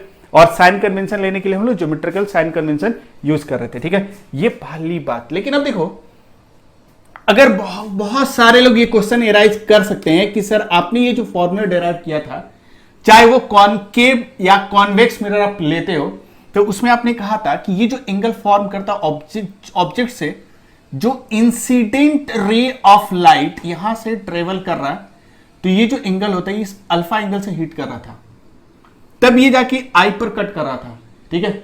ये तो क्लियर है, ध्यान से समझना। तब आपने क्या कहा कि अगर ऑब्जेक्ट से निकलने वाली जो इंसिडेंट रे है, ये इंसिडेंट रे आपका अल्फा एंगल प्रिंसिपल एक्सिस से बना रहा था, तो ये आई पर कट कर रहा था। लेकिन अगर मान लो किसी ने ये कहा कि अगर हम ये वाला जो इंसिडेंट रेज ऑफ लाइट है, अगर इसको नहीं लेते, कोई और पैरेक्सियल रे से लेते, क्योंकि हम लोग पहले ही कंडीशन ये मेंटेन कर रहे हैं कि ये जो मिरर हम ले रहे हैं उसका एपर्चर बहुत कम है और इस पर जो भी incident rays of light incident होगा, दे ऑल मतलब all the incident rays are paraxial rays, कोई भी मार्जिनल नहीं होगा, ये सारे के सारे रेज ऑफ लाइट क्या होंगे, पैरेक्सियल होंगे। तो ये क्वेश्चन एराइज हो सकता है कि क्या सर अगर हम इस इंसिडेंट रे को ना लेकर अगर एक दूसरा इंसिडेंट रेज ऑफ लाइट लेते, जो हो सकता है कि ऐसे जाता और यहां हिट करता है, और ये एंगल अगर बीटा मान लो कुछ और एंगल होता, अल्फा डैश होता है, ठीक है। तो अगर आप अल्फा ना लेकर अल्फा डैश एंगल से अगर इस रिलेशन को डेराइव करते तो क्या यही रिजल्ट आता? तो हम लोग कहेंगे कि एग्जैक्टली यही रिजल्ट आएगा, क्योंकि ये जो फाइनल रिजल्ट आ रहा ऑब्जेक्ट डिस्टेंस और इमेज डिस्टेंस में, ये ऑब्जेक्ट और इमेज डिस्टेंस का जो भी डेरिवेशन हम लोगों ने कैलकुलेट किया था, शायद आप एक बार फिर से देख लेना, जो डेरिवेशन मैंने आपको बताया था उसमें हम लोग अल्फा एंगल माने थे कि जो इंसिडेंट रे ऑफ लाइट है जो प्रिंसिपल एक्सिस के साथ एंगल बनाता है वो अल्फा एंगल होता है। लेकिन किसी के मन में ये भी डाउट हो सकता है, तो क्या सर इंसिडेंट रे अगर हम इसको ना लेकर अल्फा एंगल पर जो इंसिडेंट रे है उसको ना लेकर अगर हम कोई और इंसिडेंट रे ऑफ लाइट लेते जो अल्फा डैश एंगल पर होता है, तो क्या उसके लिए भी ये फॉर्मूला यूज कर सकते हैं? तो हम लोग कहेंगे कि डेफिनेटली ये वैलिड होगा सबके लिए, क्योंकि जो मिरर फॉर्मूला हम लोगों ने कैलकुलेट किया वो मिरर फॉर्मूला अल्फा एंगल पर डिपेंड नहीं कर रहा है। मतलब कहने का मतलब क्या है कि अगर ये कंडीशन मेंटेन कर रहे हैं कि ये रे ऑफ लाइट और ये रे ऑफ लाइट पैरेक्सियल है, और ये कह सकते हैं इससे एक रे ऑफ लाइट नहीं बहुत सारा रे ऑफ लाइट है, ठीक है। तो हम देख रहे हैं कि ये जो फॉर्मूला है, दिस फॉर्मूला, ये फॉर्मूला क्या है, ऐसे लिख सकते हैं कि this mathematical this mirror formula is independent of alpha, ठीक है। मतलब इस अल्फा पर डिपेंड नहीं कर रहा। इसका मतलब कि यहां से अगर एक दूसरा रे ऑफ लाइट ऐसे चलेगा, देन आफ्टर रिफ्लेक्शन कह सकते हो कि ये कहां से पास करेगा, ये जो इंसिडेंट रे ऑफ लाइट है ये भी सेम मैथमेटिकल इक्वेशन को फॉलो करेगा। मतलब आफ्टर रिफ्लेक्शन ये कहां से पास करेगा, इसी पॉइंट से पास करेगा, क्योंकि ये अल्फा पर डिपेंड ही नहीं कर रहा भाई। इसका मतलब कि इससे जितनी भी rays of light, incident rays of light इस मिरर को हीट करेंगी, वो सारे के सारे अगर वो पैरेक्सियल हैं तो आफ्टर रिफ्लेक्शन वो सब सारे के सारे रे ऑफ लाइट एक ही पॉइंट से पास करेगा, वो इमेज वाले पॉइंट से पास करेगा आफ्टर रिफ्लेक्शन। ये बहुत ही इंपॉर्टेंट कंसेप्ट है, क्योंकि ये रिलेशन प्रूव कर रहा है कि ये जो रिलेशन है इस ऑब्जेक्ट और इमेज के बीच का है, इस इंसिडेंट रे के थ्रू हम लोगों ने डिराइव किया था। लेकिन अगर आप कोई और इंसिडेंट रे लोगे तब भी वो इसी इक्वेशन को फॉलो करेगा, और कोई ले लो अल्फा डैश एंगल पर कोई इंसिडेंट रे ऑफ लाइट ले लो, वो भी इसी रिलेशन को फॉलो करेगा। दैट मीन्स वो भी आफ्टर रिफ्लेक्शन किससे पास करेगा, आई से। इसीलिए हम लोग क्या देखते हैं कि पैरेक्सियल रेज ऑफ लाइट से जितनी भी इंसिडेंट रेज ऑफ लाइट, मतलब जो भी इस ऑब्जेक्ट से पैरेक्सियल रेज ऑफ लाइट जितनी भी इंसिडेंट होंगी इस पर, वो आफ्टर रिफ्लेक्शन उस ऑब्जेक्ट से निकलने वाली सारी incident rays of light, if they are paraxial, then after reflection all the rays of light, reflected rays of light passes through the image point, उससे पास करेगा ही। लेकिन अगर मार्जिनल होता तो ये कंडीशन फॉलो नहीं होता, एंगल चेंज होगा तो वो उसका इंटरसेक्शन पॉइंट भी क्या हो जाएगा, चेंज कर जाएगा, ठीक है। तो ये कंडीशन याद रखना कि ये जो फॉर्मूला है इससे ये बेनिफिट क्या मिल रहा है, इससे ये विजुलाइज हो रहा है कि ये अल्फा पर डिपेंड नहीं कर रहा, तो इससे जितनी भी इंसिडेंट रेज ऑफ लाइट इस पर को हिट करेंगी आफ्टर रिफ्लेक्शन इमेज पॉइंट से सबको पास करना है। और इसके साथ पहले पॉइंट में और एक चीज क्या याद रखेंगे कि इस फॉर्मूला को यूज करेंगे, और जब भी यूज करेंगे with proper sign convention, u v and f must be placed with proper sign. Clear, ये पहला कंसेप्ट याद रखना, ठीक है, क्लियर। अब देखो ये पहला इंपॉर्टेंट पॉइंट था। सेकंड हम लोग देखते हैं, सेकंड क्या है ना कि अगर आप ध्यान से देखोगे सेकंड इंपॉर्टेंट पॉइंट क्या है कि अगर मैं इस फॉर्मूला की बात करूं, ठीक है, तो ये फॉर्मूला, ठीक है, अगर हम लोग देखें तो इस फॉर्मूला के लिए हम लोग पहले साइन कन्वेंशन यूज नहीं किया था, हम लोगों ने कोई साइन कन्वेंशन शुरू में लिया ही नहीं था। हम लोग दो डायग्राम लिए थे, एक कॉनकेव का एक कॉन्वेक्स का, शायद आपको याद होगा। और कॉनकेव से एक रिलेशन आया था, कॉन्वेक्स से एक रिलेशन आया था, और वहां से हम लोग क्या देखे थे कि हर पर्टिकुलर केस के लिए ये जो रिलेशन है अलग अलग आता है। इसको जनरलाइज करने के लिए तब हम लोग साइन कन्वेंशन के कंसेप्ट को इंट्रोड्यूस कर रहे थे, इस चीज को जनरलाइज्ड इस इक्वेशन को लाने के लिए। आपको शायद डेरिवेशन थोड़ा सा याद होगा, लेकिन बहुत सारे लोगों का ये डाउट होता है, आपकी ही डाउट नहीं होती है, बहुत सारे टीचर का डाउट होता है, बहुत सारे टीचर का डाउट होता है। मैं उनकी डाउट की बात कर रहा हूं, और ये डाउट आपके साथ भी आ सकता है। क्या डाउट होता है कि जब आप बोर्ड की बुक में देखोगे तो ये जो फॉर्मूला का डेरिवेशन है, तो देखना क्या क्या होता है। ये फॉर्मूला का डेरिवेशन के लिए ऐसे हम लोग मिरर कंसीडर कर रहे हैं,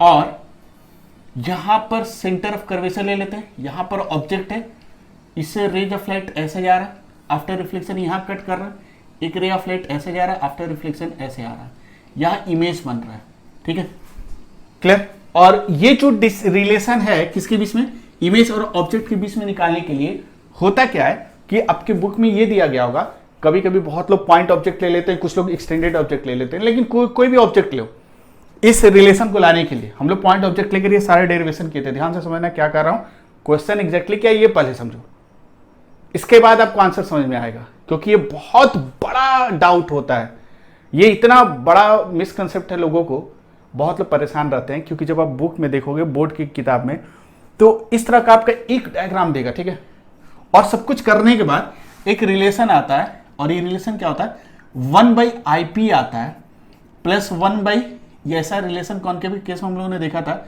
OP आता है, इक्वल्स टू 2 ये क्या आता है कि यहां से CP आता है। एक रिलेशन हम लोग यहां तक लाए थे, लेकिन याद आपको होगा कि कॉनकेव मिरर के केस में जो रिलेशन हम लोग ये लेकर आए थे, इस रिलेशन को लाने के लिए कोई साइन कन्वेंशन हम लोग यूज नहीं किए थे। लेकिन अगर आप बुक में देखोगे तो क्या होगा, ये एक डायग्राम बना हुआ रहेगा, डायग्राम बनने के बाद फिर क्या करेगा, वहां पर जो भी ऑथर है वो कहेगा यहां पर एक्स और वाई एक्सिस ले लेंगे, और फिर कहेगा कि यहां पर IP लेफ्ट की तरफ है तो इसको -IP ले लो, OP लेफ्ट की तरफ है इसको माइनस ले लो, और इसको माइनस ले लो, और फिर यहां से क्या होता है, आपको रिजल्ट मिलता है 1/IP प्लस 1/OP, क्योंकि तीनों में से नेगेटिव साइन हट गया, 2/CP, ठीक है, ये रिजल्ट आपको मिलता है। और फिर यहां से लिख दिया जाता है this is called 1/V plus 1/U, और इसको लिख दिया जाता है 2/R, और फिर इसको ऐसे सिंप्लीफाई करके लिखा जाता है 1/V plus 1/U equals to R/2, ठीक है, और ये कहते हैं R/2 मतलब इसको कहते हैं फोकल लेंथ। इस तरह की रिलेशन मिल गया, और यही आपका फॉर्मूला होता है। सबसे बड़ी दिक्कत क्या होती है कि जो भी ऑथर इस चीज को डिराइव करता है वो पहले ही साइन कन्वेंशन मान लेता है। हम लोग कर क्या रहे थे कि हम लोग का वे था इस चीज को जनरलाइज करने का, पहले हम लोग अलग अलग डिफरेंट केसेस लिए, हर डिफरेंट केसेस में हम लोग क्या देख रहे थे कि ऑब्जेक्ट डिस्टेंस और इमेज डिस्टेंस इस पैटर्न को फॉलो कर रहा था, लेकिन साइन का डिफिकल्टी आ रहा था, तो हम लोगों ने उसके साथ सारी कंडीशंस को एक साथ मर्ज करने के लिए, जनरलाइज फॉर्मूला लाने के लिए हम लोगों ने क्या किया था कि एक साइन कन्वेंशन के कंसेप्ट को इंट्रोड्यूस किया था। लेकिन ये लोग करते क्या है कि आप अपने बोर्ड वाले बुक में देखना कि एक ही सिचुएशन लेंगे और पहले ही साइन कन्वेंशन यूज कर लेंगे, मतलब इस फॉर्मूला को लाने के लिए पहले ही साइन कन्वेंशन ले लेते हैं और कहते हैं कि यही फॉर्मूला है, लेकिन एक ही सिचुएशन ड्रॉ करते हैं, 10 सिचुएशन नहीं दिखाते, 9 सिचुएशन जो हम लोग लिए थे उसको ड्रॉ दिखाते नहीं है, वो एक ही सिचुएशन से बोलते हैं यही जनरलाइज फॉर्मूला है, ठीक है। तो होता क्या है, अब देखो दिक्कत क्या होती है, जिस तरीके से मैंने आपको डिराइव करके बताया था, अगर वो तरीका बहुत लोगों को पता ही नहीं है, अगर जिनको पता नहीं होता है वो बुक से ये डेरिवेशन देखते हैं, देखने के बाद उनको क्या लगता है कि जब फॉर्मूला जब इसको यूज करते हैं न्यूमेरिकल्स बनाने के लिए, फिर वहां भी साइन कन्वेंशन यूज करते हैं। तो सबसे बड़ी डाउट आती है, जैसे अभी हम लोग जितने भी सम्स किए वहां देखे थे आप लोग की साइन कन्वेंशन यूज करना ही पड़ेगा, by default sign convention use करना ही पड़ेगा। तो बहुत लोगों के मन में ये डाउट आता है कि इस फॉर्मूला को डिराइव करते समय बुक में पहले साइन कन्वेंशन ले चुका है, तो फिर जब इसको यूज करते हैं तब फिर साइन कन्वेंशन हम लोग क्यों लेते हैं। तो ये प्रॉब्लम क्रिएट होती है गलत तरीके से डेरिवेशन की वजह से। लेकिन आप लोग जो बुक में आपका डेरिवेशन इस तरह दिया है, ठीक है, आप लोग इसी तरह से डेराइव करोगे, कोई दिक्कत नहीं है बोर्ड के लिए। अब मैं आपको बता रहा हूं, जिसने भी इस तरह का डेरिवेशन किया उसको एग्जैक्ट रीजन नहीं पता है, लेकिन अब मैं आपको बता रहा हूं कि यहां पर साइन कन्वेंशन अगर हम लोग पहले ले लेते हैं, अगर साइन कन्वेंशन पहले ले लेते हैं, पहले ही इंट्रोड्यूस कर दिए जनरलाइज करने से पहले, तो होता क्या बेनिफिट कि अब हमको 3-4 डायग्राम नहीं बनाना पड़ेगा। लेकिन ये इसका बेनिफिट आप उठा सकते हो। कैसे? मान लो आपको मिरर फॉर्मूला डिराइव करने के लिए बोला, तो अब 2 डायग्राम ना बनाकर आप एक ही डायग्राम बनाना और साइन कन्वेंशन पहले ही यूज कर लेना। साइन कन्वेंशन पहले यूज करने का मतलब हम डायरेक्ट बाकी 8 कंडीशंस जो आने वाला था उसको हम लोगों ने वहां से डिलीट करके हटा दिया। एक बार आप जैसे कोऑर्डिनेट साइन कन्वेंशन लेते हो तो आप एक तरह से इनडायरेक्टली इंडिकेट कर रहे हो कि अब हम केवल एक ही से जो रिजल्ट आएगा वो सबके लिए वैलिड है। तो ये पहले साइन लेने का मतलब क्या है कि आप ऐसे समझ सकते हो, जो मेरे पॉइंट ऑफ व्यू से है, ध्यान से समझना। अगर साइन कन्वेंशन पहले ले लिए तो अब इस फॉर्मूला को डिराइव करने के लिए हमको 2 डायग्राम या 3 डायग्राम नहीं बनाना होगा, हम एक ही डायग्राम से काम चला लेंगे।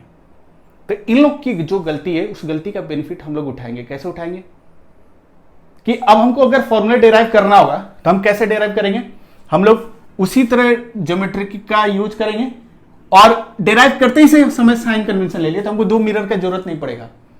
ये ऑटोमेटिक कह सकते हो कि यही से रिजल्ट को हम जनरलाइज्ड बोल दिए,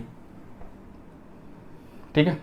लेकिन ये जो तरीका है बहुत गलत तरीका है, लेकिन आप कुछ नहीं कर सकते हो, सिस्टम को बदल नहीं सकते हो। लेकिन जिस तरीके से मैंने डेराइव किया उससे भी बनाओगे तो नंबर मिलेगा, कोई दिक्कत नहीं है, लेकिन वो टाइम टेकिंग होगा। लेकिन इस तरह बनाओगे बोर्ड के लिए, आपके बुक में डेरिवेशन देख लेना। बहुत सारे बुक में पॉइंट ऑब्जेक्ट ना देकर एक्सटेंडेड ऑब्जेक्ट दिया है, ठीक है। ये पॉइंट इसलिए मैंने डिस्कस किया क्योंकि सारे बुक में डेरिवेशन करते समय साइन कन्वेंशन पहले ले लेता है, और जब हम लोग न्यूमेरिकल्स बनाते हैं वहां भी साइन कन्वेंशन दोबारा यूज करना पड़ता है, तो ये बहुत बड़ा कंफ्यूजन क्रिएट करता है, ठीक है। लेकिन एक्चुअल जो सिचुएशन है, एक्चुअल जो कंसेप्ट है वो ये है, जो डेरिवेशन मैंने आपको बताया था कि कैसे हम लोग जनरलाइज करते हैं। पहले हम लोग ये सब डेराइव करते हैं, अलग अलग सिचुएशन के लिए अलग अलग रिजल्ट आता है, और सबको मर्ज करने के लिए, जनरलाइज करने के लिए हम लोग साइन कन्वेंशन लाते हैं, न कि पहले ही साइन कन्वेंशन ले लेते हैं, पहले नहीं लिया जाता है। इसीलिए ये डाउट बहुत सारे टीचर का है, ठीक है, क्योंकि उनके ये डेरिवेशन जिस तरह हम लोग किए हैं वो बहुत लोगों को नहीं पता है, तो वो करते क्या है कि इसी को लेकर कंफ्यूज रहते हैं, ठीक है। तो आपको कंफ्यूज नहीं होना, बोर्ड के एग्जाम में आपके बुक में जैसा दिया गया उसी तरह का डेरिवेशन आप करोगे, ठीक है। लेकिन ये सही कंसेप्ट नहीं है, गलत कंसेप्ट है। पहले साइन कन्वेंशन कभी नहीं लिया जाता है, लेकिन कोई उपाय नहीं है फॉर बोर्ड। ये मैं यहाँ पर बहुत अच्छे तरीके से लिख दे रहा हूँ कि मेरा जो टारगेट है पढ़ाने का, कि आपको बोर्ड के साथ साथ आपको जेईई मेन और IIT जेईई एडवांस तक, इवन नीट का भी सारा चीज़ आपको उस लेवल से कराऊँ। लेकिन बोर्ड को मैं निगलेक्ट नहीं कर सकता, उसको भी मैं आपको बार बार रिमाइंड कराते रहता हूँ कहाँ पर आपको क्या करना है, ठीक है। फॉर बोर्ड जो बुक का derivation from book, derivation from book, और वहाँ कंफ्यूज मत होना। पहले ही साइन कन्वेंशन ले लिया तो कंफ्यूज मत लेना होना। वो लिया है ऑथर, लेकिन उसको पता नहीं क्यों ले रहा है, लेकिन इसका इनडायरेक्टली रीजन क्या है कि हम एक साइन कन्वेंशन कर पहले डेरिवेशन के लिए ले लिए, इस डेरिवेशन के लिए साइन कन्वेंशन पहले ले लिए, इसका मतलब कि हम बाकी अदर केसेस को नेग्लेक्ट कर रहे हैं, ठीक है। मतलब हमको 2 मिरर 3 मिरर ड्रॉ नहीं करना होगा, हम एक ही से अगर डराइव करना होगा तो हम साइन कन्वेंशन पहले ही ले लेते हैं, ठीक है। तो हम लोग derivation from book, for board derivation from book आप देख लेना, और वहां से जरूर डेरिवेशन आप जब नोट्स तैयार करोगे तो मेरा ये डेरिवेशन तो बनाओगे ही, क्योंकि यही सही कंसेप्ट है, प्लस बुक वाला डेरिवेशन भी आप यहाँ दिखा देना, ठीक है, क्लियर। तो ये सेकेंड पॉइंट अब थोड़ा ध्यान रखना, और शायद थोड़ा सा इस पर सोचना कि हम लोग इस फॉर्मूला को यूज मतलब डेराइव करते समय साइन कन्वेंशन क्यों लिए, और फिर जब इसको यूज करते हैं फिर साइन कन्वेंशन दोबारा क्यों लेते हैं। तो हम लोग डायरेक्ट बोल नहीं सकते कि ये लोग गलत किए हैं, ठीक है। लेकिन हम लोग इतना कह सकते हैं कि भाई अगर पहले साइन कन्वेंशन ले लेते हैं तो हमको क्या है कि बाकी अदर केसेस के बारे में सोचना नहीं होगा, हम एक ही मिरर से एक ही कंडीशंस को लेकर हम फॉर्मूला डेराइव कर लिए, ठीक है, क्लियर। अब देखो, तो ये पहला इंपॉर्टेंट पॉइंट, ये दूसरा इंपॉर्टेंट पॉइंट, ठीक है। थर्ड, इसके बाद देखो क्या करेंगे। थर्ड जो हम लोग का कंडीशन है, इसके बाद थर्ड जो होता है फोकल लेंथ। फोकल लेंथ का फॉर्मूला क्या होता है, ठीक है। तो फोकल लेंथ का फॉर्मूला ये कोई नया चीज नहीं है, हम लोग जानते हैं। फोकल लेंथ क्या होता है, F = R/2।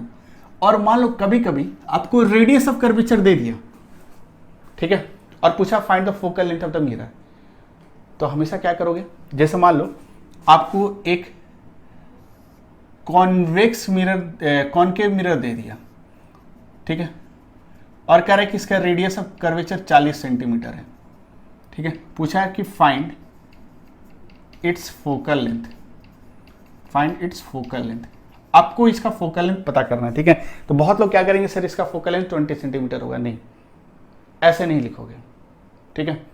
फोकल लेंथ का फॉर्मूला इसको यूज तो हम लोग करेंगे, मान लो कभी करना पड़ गया और ऑप्शन में आपको प्लस माइनस दे दिया, मान लो नीट के एग्जाम में या जेईई मेन के एग्जाम में दे दिया, तो आप क्या करोगे पता है, आप करना क्या कि हम इस फॉर्मूला को यूज करेंगे, लेकिन ये फॉर्मूला भी यूज होगा with proper sign, with proper sign, क्योंकि अब याद विथ प्रॉपर साइन कन्वेंशन, एक साइन कन्वेंशन के साथ इसको यूज करेंगे। मतलब सिंपल सा कंसेप्ट है कि अगर ज्योमेट्रिकल ऑप्टिक्स में जितने भी मैथमेटिकल फॉर्मूला यूज करेंगे हम लोग वहां साइन कन्वेंशन यूज करेंगे। जितने भी फॉर्मूला हम लोग को मैथमेटिकल मिलेगा वहां पर हम लोगों को साइन कन्वेंशन यूज करना जरूरी होता है, ठीक है। तो रेडियस ऑफ कर्वेचर अगर इतना दिया है, पूछा है कि फाइंड द फोकल लेंथ, तो हम लोग कहेंगे ठीक है भाई, फोकल लेंथ का फॉर्मूला निकालेंगे, क्या दिया है उसको लिखते हैं। तो जो भी हम लोग दिया हुआ है, रेडियस दिया हुआ है, तो इसको जब भी लिखेंगे विद साइन कन्वेंशन, तो रेडियस ऑफ कर्वेचर को साइन कन्वेंशन के साथ लिखने का मतलब क्या है, हम लोग क्या करेंगे, यहाँ एक्स एक्सिस ले लेंगे और क्या ले लेंगे, वाई एक्सिस ले लिए और लिखेंगे आर क्या है, इसका रेडियस ऑफ कर्वेचर किधर होगा, ये सेंटर है, इसका रेडियस ऑफ कर्वेचर इधर होगा, मतलब इधर होगा, तो ये लेफ्ट की तरफ है, तो -40 सेंटीमीटर, और तब लिखेंगे therefore focal length equal to r/2 होता है, और r/2 की जगह -40/2, और ये कितना हो जाएगा, -20 सेंटीमीटर। ये कंप्लीट आंसर है, ठीक है। इसके बाद देखो फोर्थ कंडीशन लेते हैं। फोर्थ पॉइंट में हम लोग एक नया टर्म डिफाइन करेंगे, that is called power of a spherical mirror, और ये टर्म भी काफी इंपॉर्टेंट है, power of a spherical mirror, ठीक है। और स्फेरिकल मिरर के पावर का जो नोटेशन होता है उसको P से रिप्रेजेंट करते हैं, ठीक है। ये बहुत ही छोटा सा टर्म है और इसको बहुत बार ऑब्जेक्टिव क्वेश्चन में पूछता है। तो अगर मैं आपसे कहूं कि किसी भी स्फेरिकल मिरर का पावर क्या होगा, तो इस पावर को हम लोग P से डिनोट करते हैं, and this must be equal to -1/f होता है, ठीक है, वेयर f क्या है, फोकल लेंथ होता है, फोकल लेंथ। ये साइन आप लोग ध्यान रखना, क्योंकि सबका डेरिवेशन आपके काम की चीज नहीं है, बस इतना ध्यान रखना है कि फॉर एनी स्फेरिकल मिरर, चाहे वो कॉनकेव हो या कॉन्वेक्स हो, उसका जो पावर होता है वो -1/f होता है, ठीक है। लेकिन ये कंडीशन होता है कि f अगर इन मीटर होगा, तब इन मीटर अगर होगा, मीटर में होगा, तब हम लोग -1/f and P equal to -100/f होगा अगर इन सेंटीमीटर हुआ तब। अगर फोकल लेंथ सेंटीमीटर, इसका मतलब है कि फोकल लेंथ अगर मीटर में गिवन है तो उसका जो मिरर का पावर होगा वो 1/f होगा, डायरेक्ट 1/f होगा। लेकिन अगर फोकल लेंथ सेंटीमीटर में गिवन है तो उसको हम लोग पावर को क्या लिखते हैं, -100/f लिखते हैं, ठीक है। और इस पावर का एक यूनिट होता है, और इस यूनिट को हम लोग डायोप्टर कहते हैं, डायोप्टर। इसको D से रिप्रेजेंट करते हैं, पावर के यूनिट को हम लोग किससे रिप्रेजेंट करते हैं, D से, ठीक है। तो कोई भी स्फेरिकल मिरर होगा तो उसका पावर का फॉर्मूला हम लोग ये वाला यूज कर सकते हैं, ठीक है। और पावर का नोटेशन आपको ध्यान में रखना है कि उसको P से रिप्रेजेंट करते हैं। जैसे फॉर एग्जांपल हम लोग कुछ और देखते हैं फोर्थ इससे रिलेटेड, जैसे मान लो फोर्थ पॉइंट से रिलेटेड हम लोग देख रहे हैं, इस तरह का एक कॉन्वेक्स मिरर ले लेते हैं या कॉनकेव मिरर ले लो, और ये जो कॉनकेव मिरर है सेंटर ऑफ कर्वेचर, और इसका फोकस दिया हुआ है, फोकल लेंथ गिवन है, ऐसे स्टेटमेंट दे देगा कि focal length of this mirror मान लो दे दिया 10 सेंटीमीटर, ठीक है। आपसे पूछा कि इस कॉनकेव मिरर का जो पावर है वो कितना होगा, ये कैसे आप बताओगे, ठीक है। तो पावर के लिए हम लोग क्या करेंगे, फॉर पावर -1/f, ये छोटी छोटी बातें लेकिन बहुत इंपॉर्टेंट है। लेकिन 1/f वाला फॉर्मूला कब यूज करेंगे, जब फोकल लेंथ हम लोगों को मीटर में दिया रहता है। लेकिन अगर फोकल लेंथ सेंटीमीटर में गिवन है तो हम लोग ये वाला फॉर्मूला यूज करेंगे -100/f वाला, ठीक है। तो इसको लिख सकते हैं -100/f, ठीक है, यहां पर ऐसे लिख सकते हैं। तो -100/f, f को क्या पुट करोगे, तो बहुत लोग क्या करेंगे 10 लिख देंगे, लेकिन नहीं लिखोगे, 10 मत लिखना, क्योंकि मैंने आपको अभी बहुत बार रिपीट किया था, यहां भी रिपीट किया था कि जब भी हम लोग कोई भी ज्योमेट्रिकल फॉर्मूला, ज्योमेट्रिकल ऑप्टिक्स में कोई भी फॉर्मूला यूज करेंगे, ऑलवेज साइन कन्वेंशन के साथ पुट करना होगा। डायरेक्ट अगर आप 10 पुट कर देते हो ना तो ये पूरा का पूरा गलत हो जाएगा, क्योंकि आपको फोकल लेंथ लिखना है लेकिन विथ साइन कन्वेंशन। तो कहने का मतलब क्या है कि यहां पर फोकल लेंथ f आपको क्या लिखना है कि +10 होगा या -10 होगा, वो आपको पहले डिसाइड करना होगा।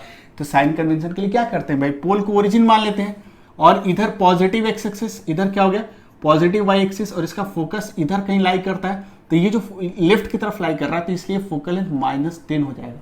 तो यहां से क्या लिखेंगे -10, और ये कैंसिल हो जाएगा, तो हम लोग लिखेंगे ये माइनस माइनस कैंसिल, तो ये 10d लिखोगे, +10d। ये हमेशा पावर क्या हो गया, पावर का भी कुछ साइन कन्वेंशन आएगा, तो प्लस क्या हो गया 10d। प्लस का मतलब बताता है कि उसका कन्वर्जिंग नेचर, कि रेज ऑफ लाइट जो भी पैरेलल आएगा उसको कन्वर्ज करेगा, ठीक है।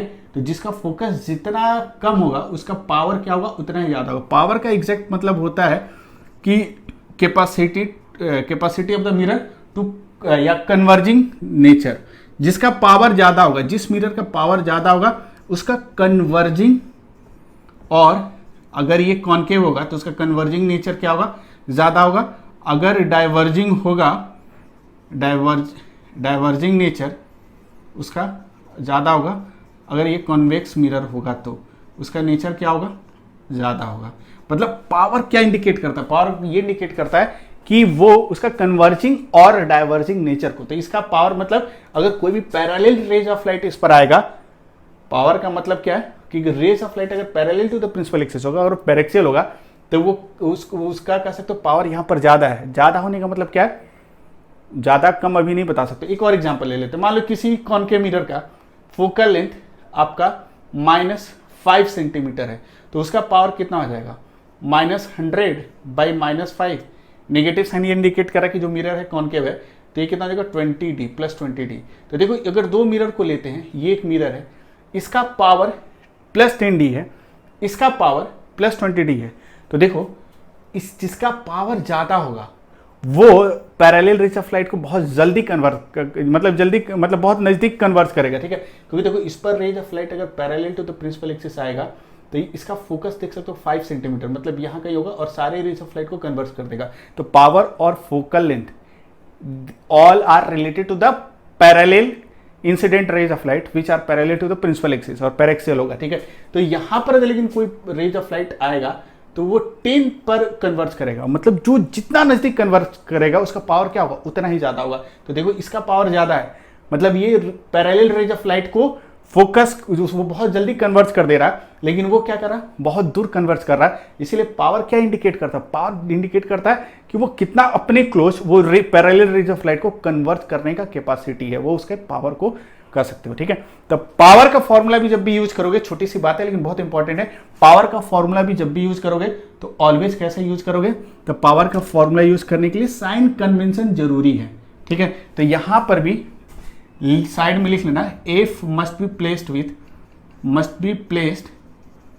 With proper sign.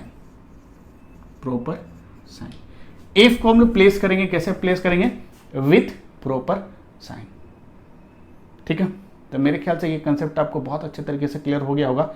अब नेक्स्ट जो 5th पॉइंट है उसको हम लोग देखते हैं, और 5th पॉइंट में आप हमेशा ध्यान रखना कि इस तरह के एक सिचुएशन लेते हैं। मान लो कि ये हम लोग कॉनकेव मिरर ले लेते हैं, और इस कॉनकेव मिरर का ये फोकस है, और ये कह सकते हो ऑब्जेक्ट का लोकेशन है, और सपोज करो कि यहाँ इमेज बन रहा है, ये ऑब्जेक्ट है, ठीक है, और ये डिस्टेंस गिवन है, ऑब्जेक्ट का फोकस से डिस्टेंस गिवन है, और इस डिस्टेंस को हम x ले लेते हैं, और इमेज का फोकस से डिस्टेंस गिवन है y, ठीक है। ये ध्यान देना कि इस बार ऑब्जेक्ट और इमेज के डिस्टेंस को पोल से हम डिनोट नहीं कर रहे हैं। हम लोग u और v लेते थे, ये ऑब्जेक्ट और इमेज का डिस्टेंस होता था, लेकिन वो फ्रॉम पोल। लेकिन इस बार हम क्या कर रहे हैं कि कोई भी मिरर ले लो, ठीक है, ये मिरर हम कॉनकेव ही ले रहे हैं। अगर ऑब्जेक्ट यहां है, सपोज करो इमेज यहां बन रहा है, सपोज करो यहां बन रहा है, ठीक है। हम लोग रे डायग्राम या बहुत एग्जैक्ट कैलकुलेशन नहीं कर रहे, बस सिंपल सा मानो इमेज कहीं ना कहीं बनेगा। तो मान लो ऑब्जेक्ट का डिस्टेंस फोकस से कितना, x डिस्टेंस पर ऑब्जेक्ट है, लेकिन ये जो x है ये डिस्टेंस हम लोग किससे मेजर कर रहे हैं, from focus of the mirror, कोई भी मिरर हो, कॉनकेव या कॉन्वेक्स, ठीक है। और इसी फोकस से इमेज का डिस्टेंस कितना है, y है। तो ये देखा गया कि x इंटू वाई जो होगा this is always equal to f square, इसका फोकल लेंथ की स्क्वायर। फोकल लेंथ कौन सा होगा, यहां से यहां तक का डिस्टेंस क्या होगा, फोकल लेंथ एफ होगा। और ये जो रिलेशन है, ये रिलेशन दोनों मिरर के लिए वैलिड है, लेकिन इसको भी यूज करोगे विथ साइन कन्वेंशन, ठीक है। तो ये जो फॉर्मूला है, this formula is called Newton's formula, इसको हम लोग कहते हैं न्यूटन्स फॉर्मूला, ठीक है।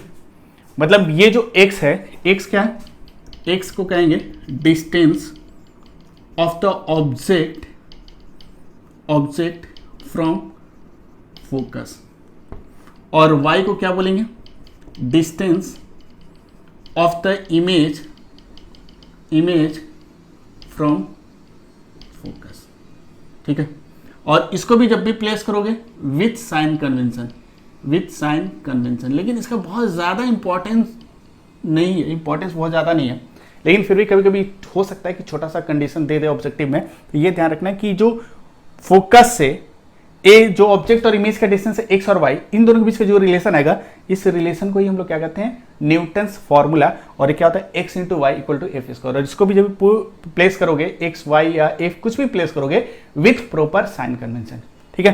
तो मेरे ख्याल से ये सारी बातें आपको बहुत अच्छे तरीके से क्लियर हो गया होगा। तो आज हम लोग यहीं तक रहने देते हैं और नेक्स्ट क्लास में इसके बाद वाले टॉपिक को हम लोग पढ़ेंगे, ठीक है।